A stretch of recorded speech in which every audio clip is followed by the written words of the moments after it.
Because of one caress, my world was overturned at the very start. Hej, jeg hedder Lena, og jeg er sanger og sanglærer. I dag vil jeg godt tale lidt om stemmepleje. Først og fremmest så vil jeg lige forklare, hvordan stemmen er sammensat. Fordi vi bruger jo meget vores hals og svælg til at skabe klang og rum, som den lyd, vores stemmelæber giver, kan blive farvet af. Vores stemmelæber, de sidder hernede i halsen. Og de sidder for enden af luftrøret.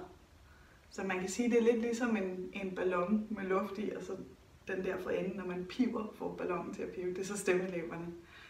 Men de går altså ned til lungerne. Der går luftrøret ned her, og så sidder stemmelæberne dernede. Og så bag ved luftrøret, der har vi så spiserøret, hvor alt det, vi drikker og synker i det hele taget, drikker og spiser, kommer ned. Så det er altså et andet rør, der sidder et andet sted. Så alt det her med, at vi vil godt drikke kamillete med honning eller den slags, for at smøre stemmelæberne, det er en lille misforståelse.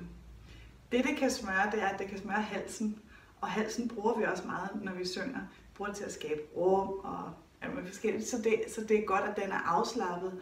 Og det er også halsen med mandler og så videre, vi får ondt i, når vi får for eksempel halsbetændelse. Og der kan det jo være godt med for eksempel kamillete.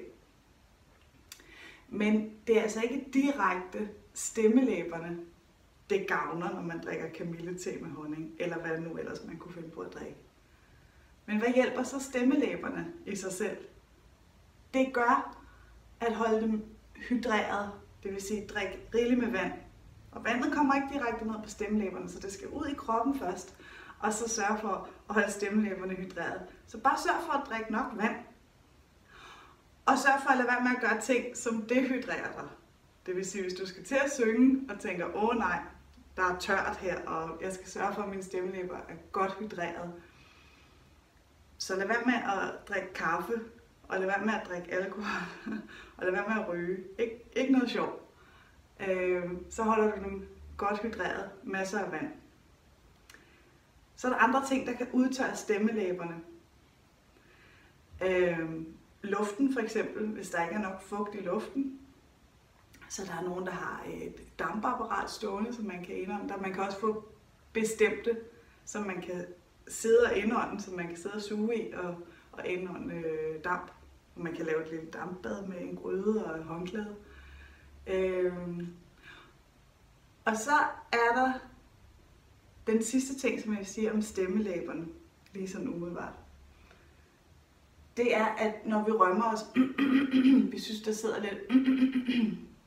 Nogle gange så skal man gøre det ret meget, og så tænker man, hvorfor har jeg lige pludselig så meget slim på stemmelæberne? Det er stemmelæberne, der skaber noget slim, fordi de er blevet irriteret af et eller andet. Og de kan blive irriteret af mange forskellige ting, f.eks. røgfyldte rum eller røg i det hele taget. Og hvis man er ryger, så vil stemmelæberne hele tiden kompensere ved at skabe slim. Hvilket man vil vende sig til, og hvis man så holder op med at ryge, så skaber de endnu mere i nogle dage, og det kan være meget forvirrende, hvorfor de gør det. Men det bliver så selvfølgelig bedre. Noget andet, som kan give slim, en overproduktion af slim på stemmelæberne, det er forskellige overfølsomheder, og det er ikke en allergi som sådan. Det er mere, at du spiser et eller andet, og så reagerer stemmelæberne bare ved at sige, det kan vi ikke, vi skaber noget ekstra slim.